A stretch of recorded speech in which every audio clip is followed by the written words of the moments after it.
I want to talk to you about two techniques that I use in my course to enhance student-student and student-instructor interactions. And you can interrupt me at any time and ask questions about it. I will concentrate on how I use these techniques in the course sequence Physics 221-222. That course sequence is a college physics course sequence with labs, and it does not require calculus. And it's a service course sequence mostly taken by students majoring in the life science. And the Department of Physics offers this course sequence in 3 different formats. One is the traditional lecture lab format.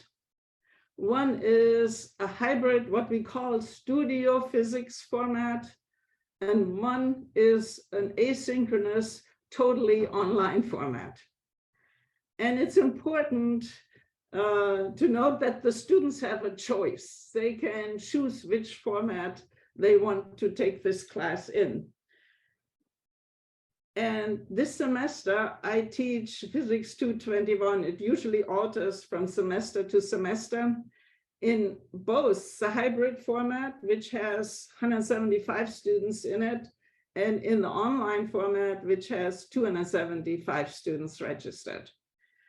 And I tell the students well before classes start what this format entails, so they still have choices to switch if they somehow did not understand it from the catalog alone and feel uncomfortable about the format. And I've been teaching this for a long time.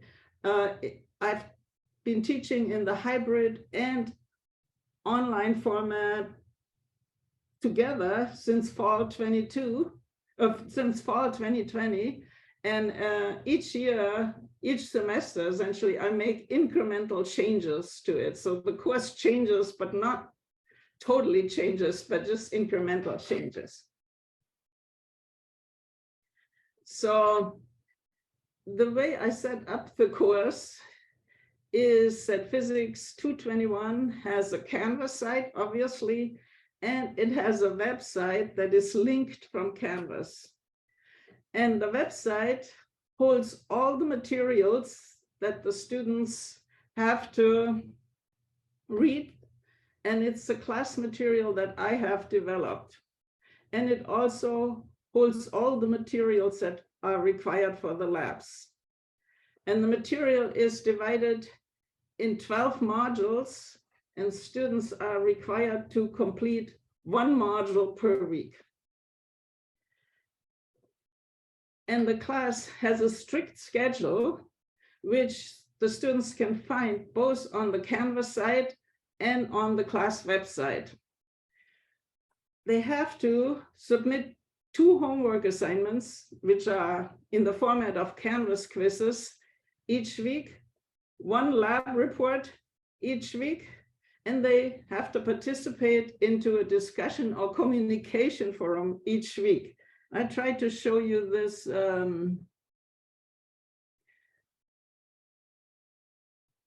from looking at the Canvas site. This is the Canvas site for the course, and it has the typical stuff on the site.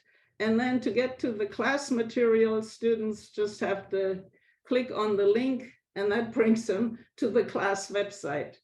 The class material is not integrated into Canvas, mainly because I use the same material in different classes with different Canvas sites. That's one way. Otherwise, I'd have to copy it from Canvas site to Canvas site. And second, because I use interactive elements that require JavaScripts that just don't run under Canvas. So we have the website on a separate server. And then you see there is a syllabus that is always available on Canvas and on the website. There's a list of modules But the main thing is the strict schedule. Here you have the schedule. Always 1 week is 2 entries, and you see they have to do the 2 assignments, A1, H1, then they have to do lab 1 and discussion 1. That is required. All this is handed in Canvas, but it just reminds them once more, this is required for this week. There's also an open access textbook, College Physics from OpenStax, and the appropriate chapters are also linked for students to read, but the required material is the class material I have developed. The strict schedule is, I feel, is really important for a science class. If you go look here, it starts with position, displacement, acceleration. Well, you cannot understand Newton's laws unless you have a good grasp of the concept of acceleration. F equals ma means nothing if you don't understand what acceleration is.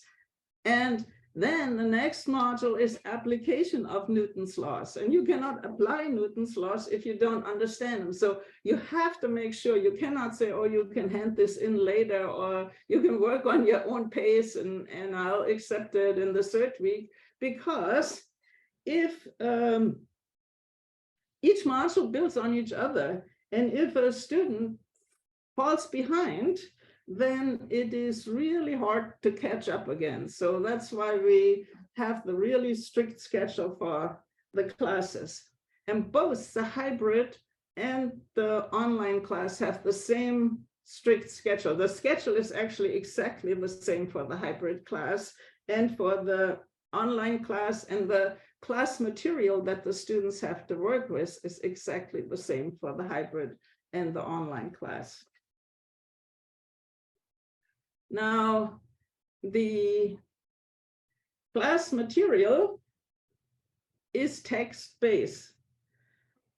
If you look, well, for example, we can look on Newton's law, and if you look under Newton's first law, you see the text-based material, but there are links to external resources, other text resources, video resources, simulations, so students can engage with the material in different formats.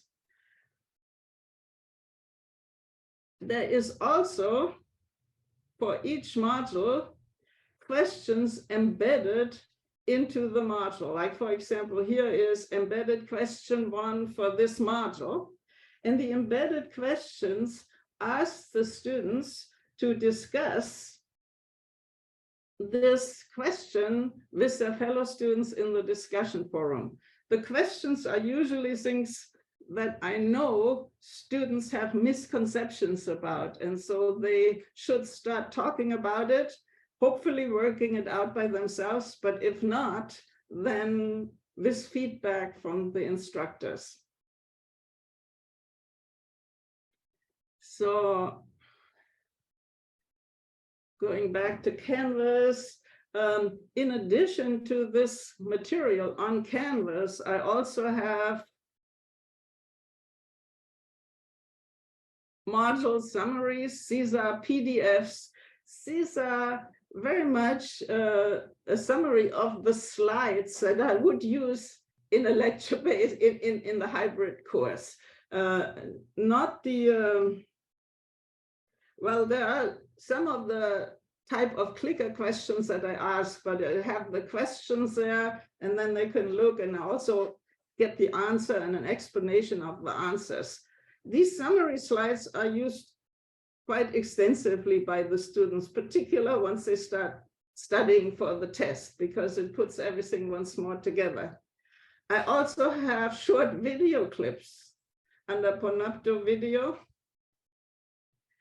Everything on Canvas for large classes is very, very slow. So, but these video notes that I publish they pretty much not used at all. Students do not use the videos.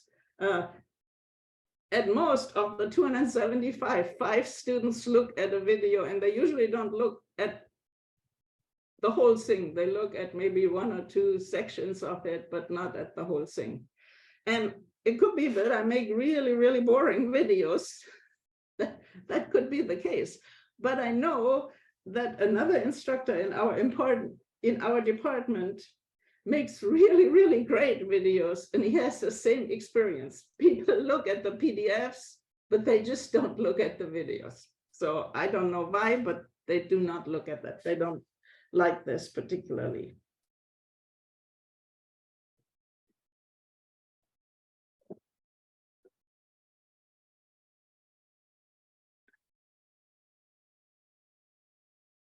So that's kind of the class structure. What's the difference between the hybrid and the online course? Well, the hybrid course has this online component. The students still have to work reading the materials, looking at the videos, following some of the links. But they also have a weekly class meeting in a large lecture hall, one class meeting in a lecture hall, like a Tuesday, Thursday class meeting. And then they have GTA-led studio sessions. Studio sessions are kind of a lab recitation of the traditional classes wrapped into one, where the GTAs elaborate more on some of the concepts that we don't discuss in the last class meeting, and there is a hands-on lab component to that. And there's approximately 30 students and 2 GTAs per studio session. The online course has absolutely no class meeting and replaces the studio sessions with online labs. But we have GTAs for the online labs that help the students with the labs, mostly through the discussion forum and through office hours, and that grade the lab reports.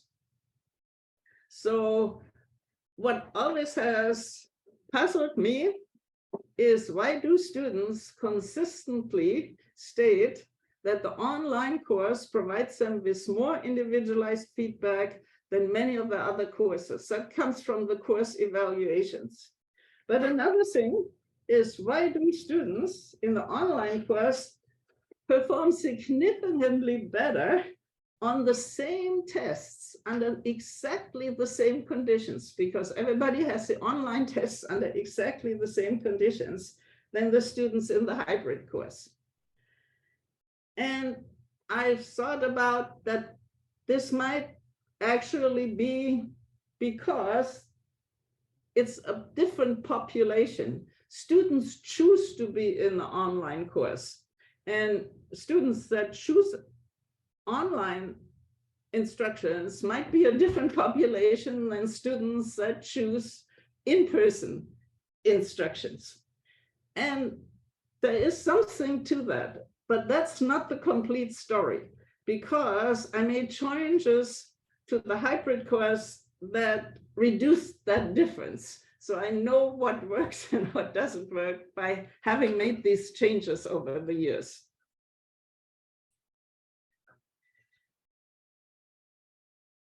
So one of the things that I want to talk about is the discussion forum. It is a required class participation activity for the students. They have to do it. They are required to make at least one meaningful contribution to each module discussion forum. So one contribution per week is the minimum that they have to do. And each discussion forum is open for exactly 1 week, and then the next one opens and that one closes, and you can no longer add to it. You can still read everything, you can no longer add to it. And there's absolutely no other rules for how the students have to engage. Just contribute. And I use the old style discussion forum. Canvas changed to a new feature, but you can turn it off. if you go to settings, feature options, and the new feature absolutely doesn't work for me at all. So it's the old style discussion forum where students can see and reply to any post. You can scroll through all the posts that are there and see and reply to any post. And they can use the forum search function, or they can just use the browser search function to find anything that they're interested in. And to keep the forum somewhat organized, I encourage the students to use threaded discussion under 4 main headlines. Now, again, I can go to this. If I go to discussion first on Canvas, again, it's slow. You can see that we have these discussions for the module. Now I have so many students, they cannot all be in one discussion forum. So I have actually for each module 3 different discussion forums. That's why this is so long.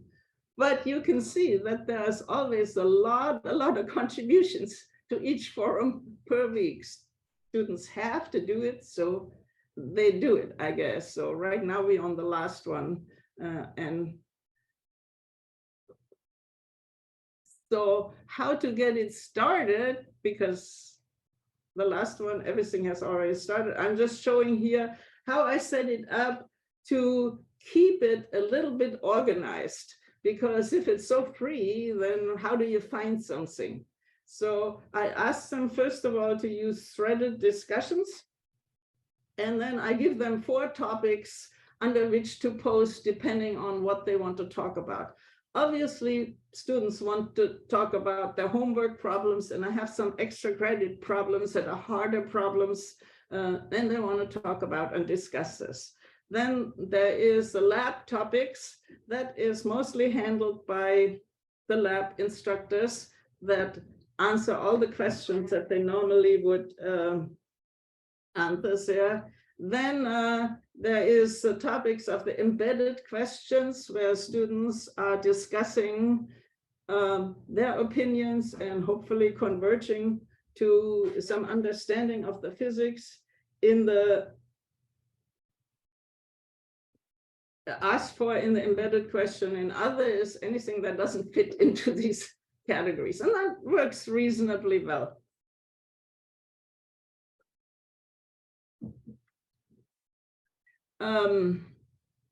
So if I go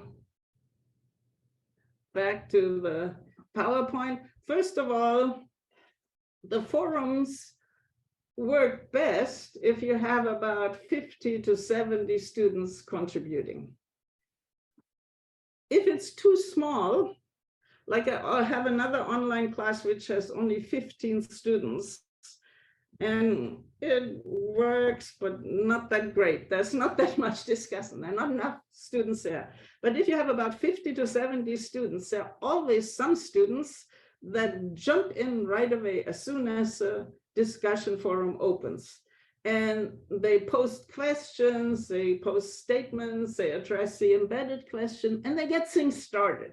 And then other people look at it, other students look at it, and they see that it's useful to them. And then they start contributing to it too. And they might ask more questions. They might just thank the other person for having contributed something that they also were worried about. But it always gets started and starts developing right away as soon as the forum opens, and obviously builds up. And the last day before it closes, there's a lot of discussion, because at the last day, a lot of things are due: the homework, the lab, the extra credit, everything is due. So in the last 2 days, there's a really lot of activity on the discussion forum. So even so, if students do not post something earth-shattering, but just, okay, thank you, I'm very grateful that you asked these questions, or so, at least they have looked at things and engaged with students. So I'm just showing here, since I cannot show the actual stuff because the names are there, I'm just showing how this old style discussion forum works. You have these threaded discussion, and it's just a really long list, but you go, somebody asks something, somebody gives a comments of where they could look up things. Then other people think of it, thank them. So that's kind of the idea of how the discussion forum works. Here's one for the embedded questions. People state something, other people say if they think the same thing or if they think something different. It works really quite well, and develops quickly into enough stuff that students really find it useful to read. So the question then is, how do the instructors use the forum?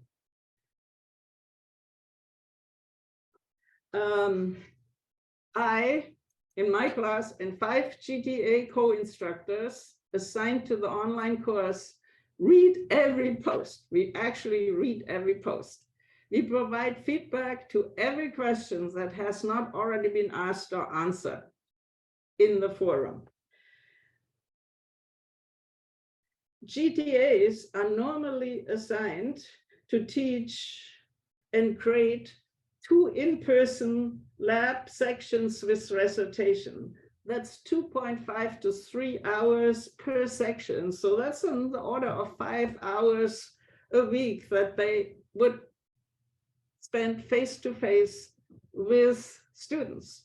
Well, the online instructor do not have to spend face-to-face time with students. We still have the office hours, but the in-class and the in-person and the online GTAs have to have office hours. But otherwise, they do not have to interact with the students face-to-face in the lab. So we ask them to spend that time in the discussion forum, reading through the posts and answering the posts. And so if each of them would spend 5 hours a week, there would be a lot of interaction. Now, it doesn't happen that way because I have probably 2 GTAs who spend a lot of time and answer a lot of questions.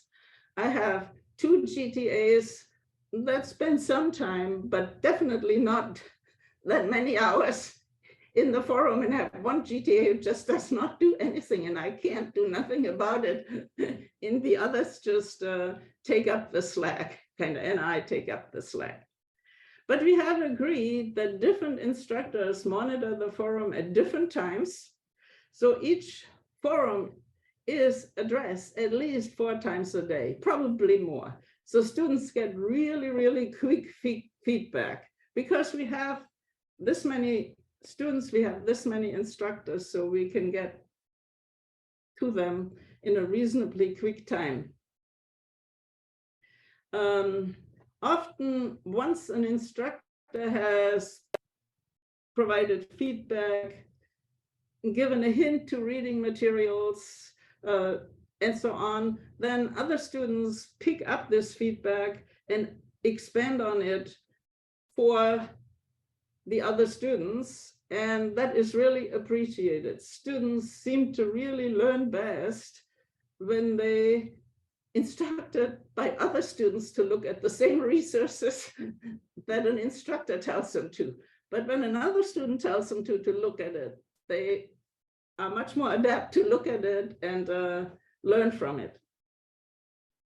I have the feeling that many students today look at class instructions, particularly for like service courses in grades, more as a way of signaling than of learning. And they think that they learn outside the classroom on their own. And the grade stuff, that's more for signaling to get into grad school, to get into med school or something, but that's not where they think they're learning. And so kind of guiding them to the right resources is probably the best thing we can do. So that's one of the things we have done, is we have use this discussion forum as a communication forum. And because it worked really well with the online course, we now require the hybrid course students also to use the discussion forum. And as soon as we did that, the grade difference shrunk. It is not completely gone, so there is probably a population difference, but it made a big difference as far as shrinking the difference in the test grades between the hybrid and the online sections. Then the other thing we have implemented is making changes to our online laboratories. And the reason is that students like to take shortcuts, particularly for service courses. They really overloaded, and whatever they can do to take a shortcut, they will take it. So laboratory reports from previous semesters are easily available on what I call cheating sites, but sites where students post their reports. And it is very tempting for students to just copy these reports. So what we're doing is, well, we're making modifications to the labs each semester to at least some sections of the lab, so we can recognize if somebody used old data, because the data are now different than they used to be. But we also gradually modifying the labs to become more exploratory and less cookbook-like, to not tell the students exactly what to do, but to tell them to accomplish something and figuring out themselves how to do it. So even if they look at write-ups from previous semesters, which are often wrong, they still have to do the lab themselves. And I just show one maybe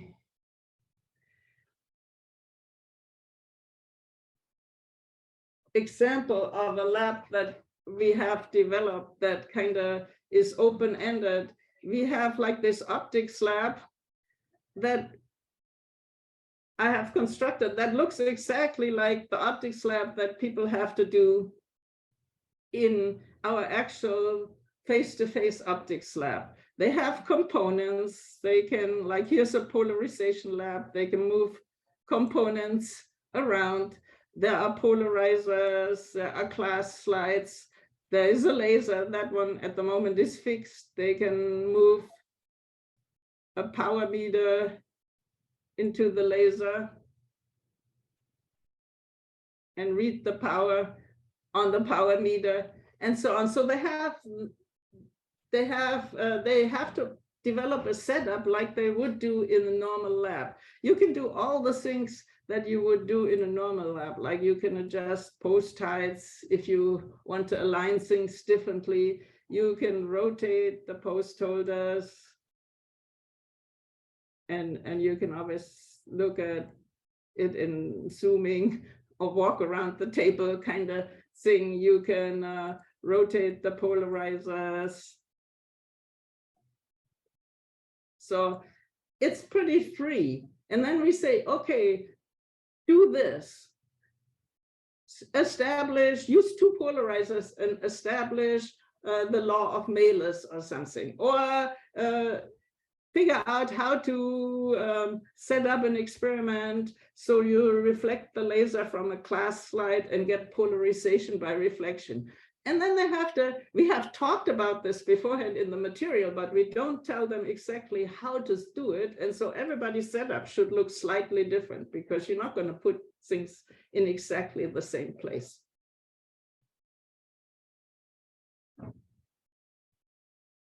So in addition, so that the labs are now more exploratory, we also have changed the requirements for the lab reports. All lab reports now must contain a reflection, and the reflection is 25% of the grade. And so there are some instructions down there of what these reflections should contain. Like, did you understand what you were doing? Do you have any questions? Did you expect the results that you got?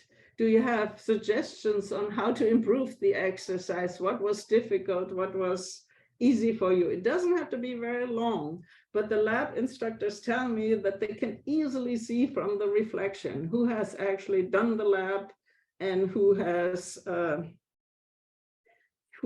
probably copied from somewhere and is just bringing something up. And I just got here, I copied 2 reflections. I don't create the lab, so I don't know how typical they are. They was randomly actually selected. I just clicked on 2 labs that had gotten pretty good grades. So I presumed that they were good reflections, but otherwise I don't know. But you can read here what the students say.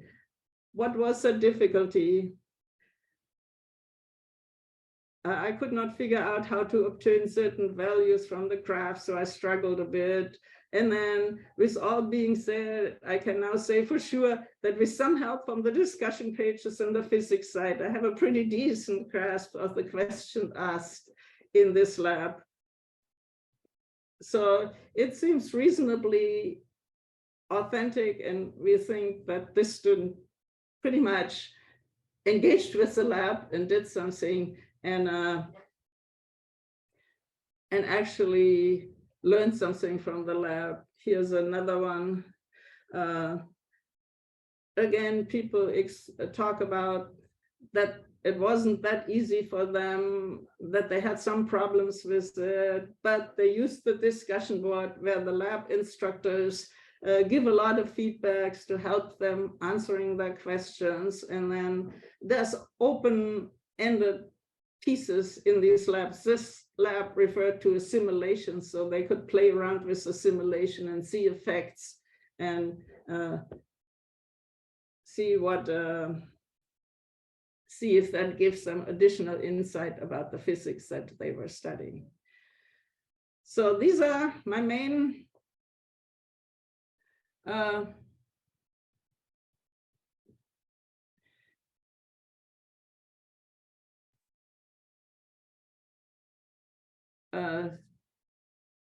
conclusions, my main topics that I wanted to discuss.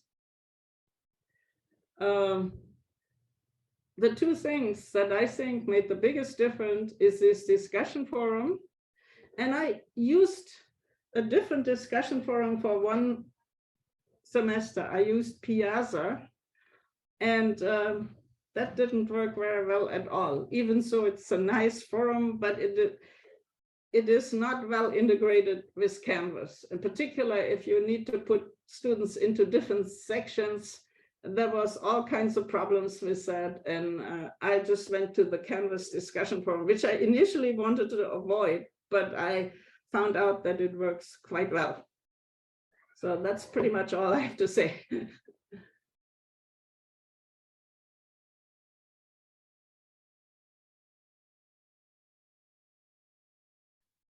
There are a few, Marianne, there are a few questions in the chat. Okay.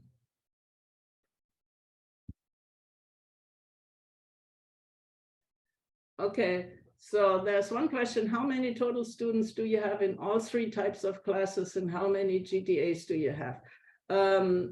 So there's usually we don't offer all 3 types of classes every semester. We offer the online version every semester, and then either the hybrid or the traditional lecture lab class. Like for 221, the traditional lecture lab class is in the fall, the hybrid class is in the spring. It's the off sequence. The sequence starts in the spring and then goes on in the fall. The online is always there. So this year I have like 450 students in Physics 222. Physics 222 is also offered in the summer. In the summer, it's only online, and there's usually 120, so that's kind of the population size. Physics, I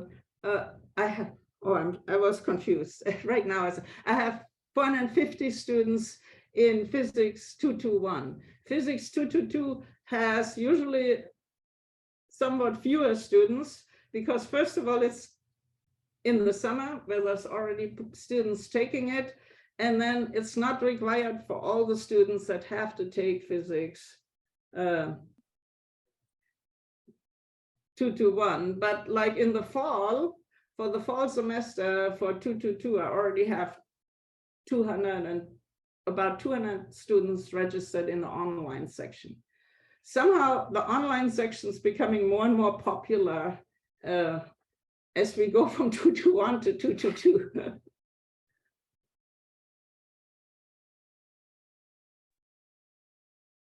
I have a question about the videos, unless there's another question in the chat, Igor. Yeah, there's another question from Okay. Chris Cantone. Hey, and it was already answered throughout, but I was just kind of curious how you structure your discussion boards with your students. So like if there's like a reflection process, and if you guide the students with some questions, like poking questions to help kind of like frame the conversation, but it didn't seem like that's how you do that, which is totally fine. It was just more of a curiosity question, but I think you kind of answered it as you were presenting. I on purpose wanted to not structure it this way. I just wanted them to be able to pretty much address everything they wanted to address. I would say half the questions that they ask are about the homework and the extra credit. Then there is quite a few questions about the lab.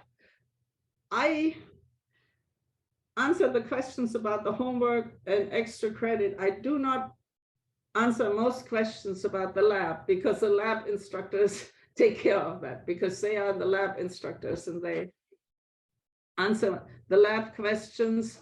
The embedded questions we usually let run. We just look if they go really off track.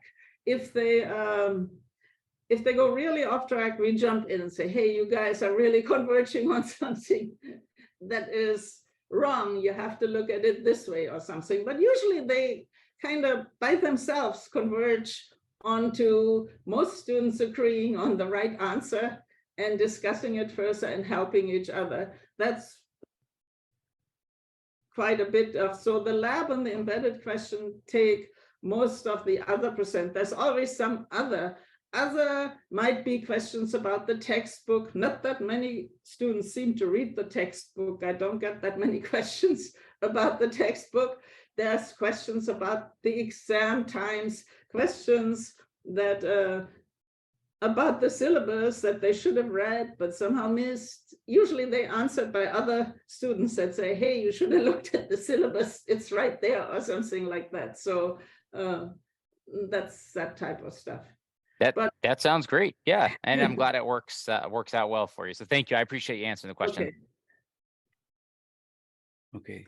Chris, number 2 question. I'm the second Chris. Yeah. Okay. I just had a question about going back to the videos. I was interested in when you said the students are not watching the videos and engaging with your PDFs. And then Caroline Weinhold said that her class, they actually watch the videos and don't engage. And I'm curious, I'm wondering if that's the subject matter, or Marianne, maybe in your classes, is there a difference between online students and the hybrid students? Can you tell if there, or is it all the students not engaging in the videos? I mean, I give the same videos to the hybrid also. They don't watch it either. I have tried things with video. I have tried to make, to record the lectures, the class meeting. I have edited so that I took out the dead spaces, and so they weren't quite as long. People watch maybe 5 minutes. Mm-hmm. I mean, you see this on the Panopto video statistics, what they watch. They don't. In these videos that I now have, I have sometimes included some demos. and I say, watch it for the demos. Not many watch it. So I have now made the demos into additional small videos that I just embed into the class material. And there, I don't really know if they watch it or not, but at least it's part of the flow. They don't have to go out of the flow and click on Panopto video to see the videos, but they just. Yeah, it's curious to me what, I'm just wondering if it's maybe the demographic of the students or if it's the actual class, because Caroline said hers was biology. And so maybe it's just the difference between, I don't know, but I would be curious to, see, kind of find out what their students, maybe find out what the students say about that. It's just interesting to me. Yeah, thank you. I have not asked. I should probably ask sometime, why don't you watch the videos? And maybe she's saying they are really boring and you're not. I mean, maybe that could be it. I don't know. Because we, of course, we try to encourage videos, or at least, have multiple formats, and, but yeah, I guess it just depends on the student too, but Caroline has her hand. And students don't watch videos. I think like they watch the YouTube videos that I direct them to, or certainly some of the YouTube videos that I direct them to. I think they watch the video clips that I embed into the class material, because sometimes I ask about it and they say, yeah, I saw it in this video clip, but they don't watch those things under Panopto video. Okay. Caroline has a question, I think. Yeah, I want to make a comment about the video, but then I do have a question too.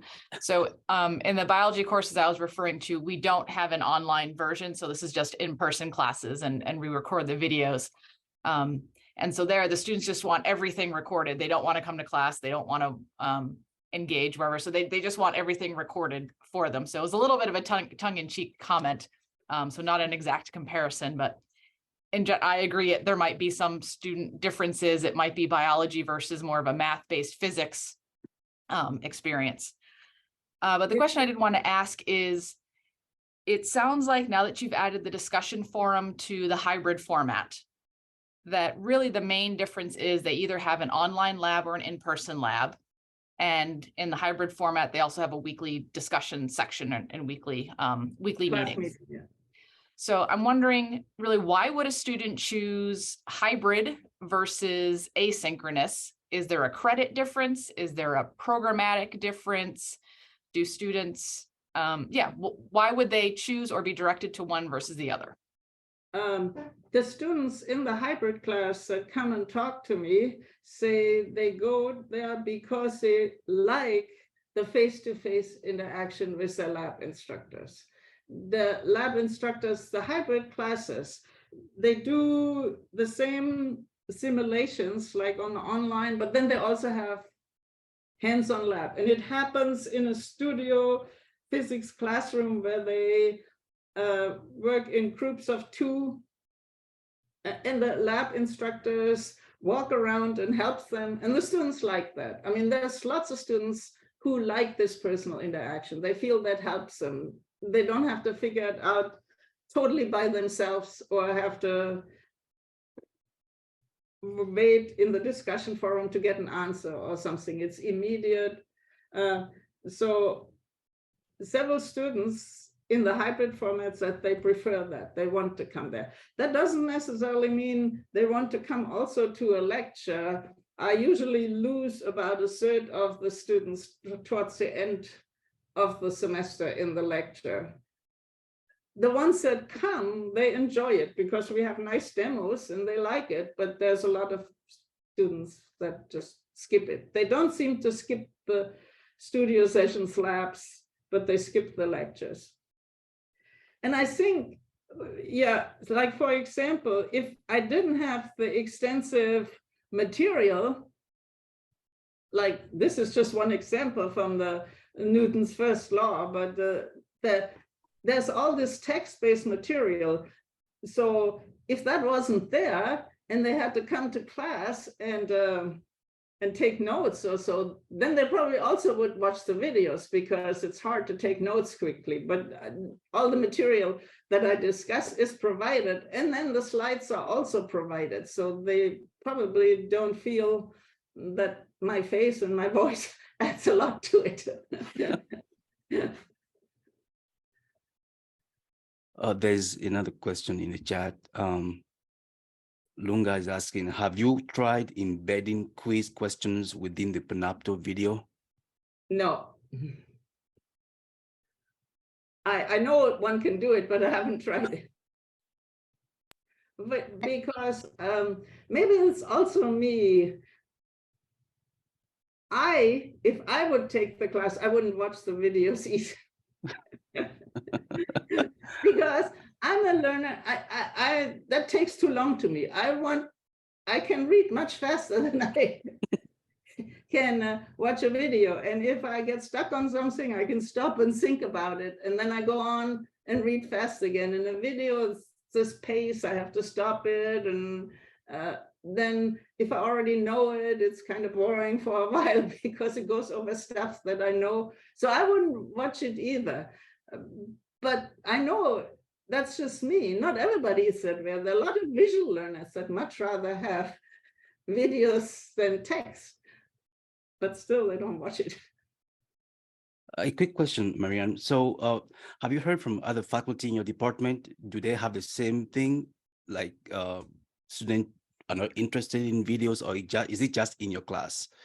I know Sean Lindsay, who teaches an online astronomy course, and it's a very popular course. And he also has like PDFs of his lecture notes, and he makes videos. And he makes videos that I would call professional. They're really good and short, and I watch them because I really enjoy them. And he says students don't watch. I mean, there are a few students that watch them, but overall students don't watch them. Interesting. This is for the online classes, for his online classes. Mm-hmm. Okay. So, Do we have more questions? Oh, Rachel, yes. Thank you. I thought this was really interesting, and I was also thinking about embedding the quiz question. So for some context, I'm in the instructional technology program, first year assistant professor, and I do a lot of work in like multimedia learning environments and stuff like that. So I was recently reading an article that looks at video watching behavior, and they also look at it from the perspectives of students' motivational profiles. So some students were watching videos and some weren't, and they felt that the ones that were watching videos were the ones that actually, wanted to do well in the course, whereas those who were kind of scrubbing through the videos or like fast forwarding it or not even watching are the ones who just had like an avoidance profile. So they really just didn't want to seem like stupid to their friends, but they just wanted to do the bare minimum to like get through. So this just got me thinking about some of the work that I've read and some of the work that I'm interested in kind of getting into. So I just wanted to comment that I thought this was really fascinating. I guess the big question too is, how can we get students to really engage with the materials? That seems to be a common question that quite a few instructors are struggling with. And it seems to me that in terms of engagement in Marianne's class, although ideally we want them to watch the video, they still are engaging using, the discussion board, right? Right. Yeah. And I mean, so it brings up the question. So, I mean, we always encourage faculty to embed videos and to have quizzes. And so what works for one class may not work in another class, right? This is Marianne's class is an example of that, right? It's okay. And I have, I mean, like you can see on the schedule or on the assignments, students have to engage with stuff They have quizzes, they're just not embedded in the videos. They have 2 10-question quizzes per week. One is due Monday, one is due Wednesday. Some of those are multiple choice, some of those are formula questions, some of them are pick several answers that are right questions. So there are calculating questions, and then there are concept questions. Students in Physics 221, 222, most of the students are just grade driven. They want a good grade because they want to go to some professional school, and there the grade point average matters a lot. So they do everything for a grade. If you give them an extra point, they will do it, or at least try to do it. So, but the homework assignments, again, I can see that a lot of this, first of all, they love questions where you plug in numbers into formulas. Unfortunately, students seem to have been trained that science, in particular physics, is what's the formula? Let me plug in numbers into the formula, and that's it. I don't have to think about it. So those type of questions they like better than any kind of concept questions. These are much harder. What I think are trivial questions are the hardest questions for them. And then that's where there's a lot of the discussion is about. And then I have also seen that obviously, just as lab reports appear on cheating sites, old assignments appear on cheating sites. So I recycled some questions and I put some new ones in. And the new ones often go to questions that are actually worked out directly on the, well, I don't know if this one has, but like, well, this one doesn't have many, but if there's lots of problems that are worked out on the site.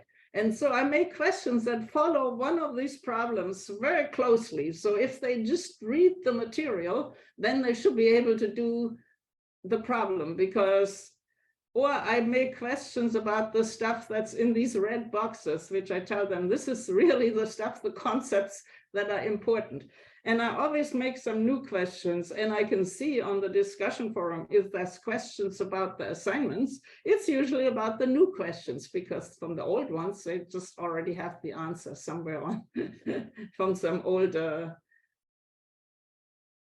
post on some cheating site. So it's interesting. They want to take the shortcuts, but you have to kind of motivate them. And the questions that I use have to motivate them to read the class materials. So I use questions to really refer to this class material.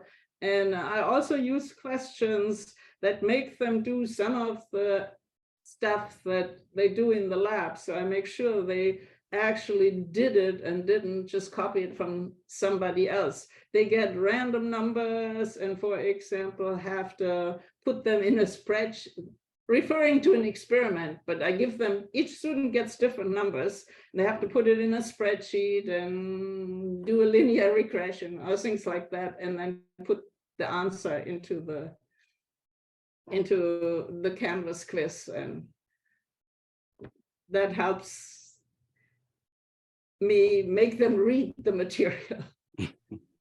So what you do with the videos, I just do with the text, kind of. Thank you, Marianne, and thank you, Rachel, for sharing the link to the article. I'm really interested to read the article and see what it says. Almost about 1 o'clock. Do we have any other questions or comments? If we do not have any more questions or comments, thank you, Marianne, for today's session. Thank you all for joining us today. We hope to see you again in August next year. And again, you're interested in leading this brown bag, please email me anytime, and I'm happy to meet with you so we can work out details for topics. Thank you and have a great weekend.